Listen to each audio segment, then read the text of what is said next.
लोगों को जेल में डाल रहा है, लोगों को डिटेंशन कैंप में डाल रहा है। क्या बांग्ला भाषा में बात करना क्या प्रॉब्लम है? ভারতে চলমান মুসলিম নির্যাতনে এবার নতুন করে ভুক্তভোগী হলেন হরিয়ানার বাংলাভাষী মুসলমানরা। হরিয়ানার গুরুগ্রামে পশ্চিমবঙ্গের অন্তত ৬ জন বাসিন্দাকে বাংলাদেশি সন্দেহে আটক করে শারীরিক নির্যাতন চালাচ্ছে পুলিশ, এমনই অভিযোগ করেছে তাদের পরিবার।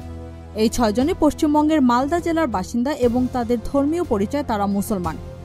তারা সকলেই পরিযায়ী শ্রমিক এবং ৭-৮ বছর ধরে গুরুগ্রামে থাকতেন বলে জানিয়েছে পশ্চিমবঙ্গের পরিযায়ী শ্রমিক ঐক্য মঞ্চের সংগঠন থেকে আরও বলা হয়েছে, আটককৃতদের দিয়ে থানায় কাজ করাচ্ছে পুলিশ, এমনকি পুলিশ সদস্যদের পোশাকও পরিষ্কার করতে হচ্ছে তাদের। একে তো বেআইনিভাবে আটক করে রেখেছে, তারপরে তাদের দিয়ে এসব কাজ করানো আইনের চূড়ান্ত লঙ্ঘন। ওই ৬ জন আটক করার কথা স্বীকার করলেও বিবিসিকে এ ব্যাপারে বিস্তারিত তথ্য দেয়নি গুরুগ্রাম পুলিশ। হরিয়ানার এই ঘটনা এমন সময় সামনে এসেছে যখন কলকাতায় পশ্চিমবঙ্গের মুখ্যমন্ত্রী মমতা ব্যানার্জি অভিযোগ করেছেন বিভিন্ন রাজ্যে বাংলাভাষীদের ওপর নির্যাতন হচ্ছে, গ্রেপ্তার করা হচ্ছে।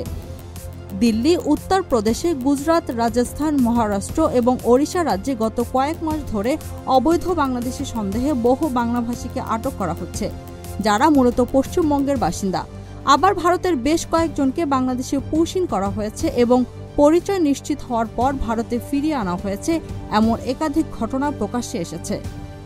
Z news, Dhaka.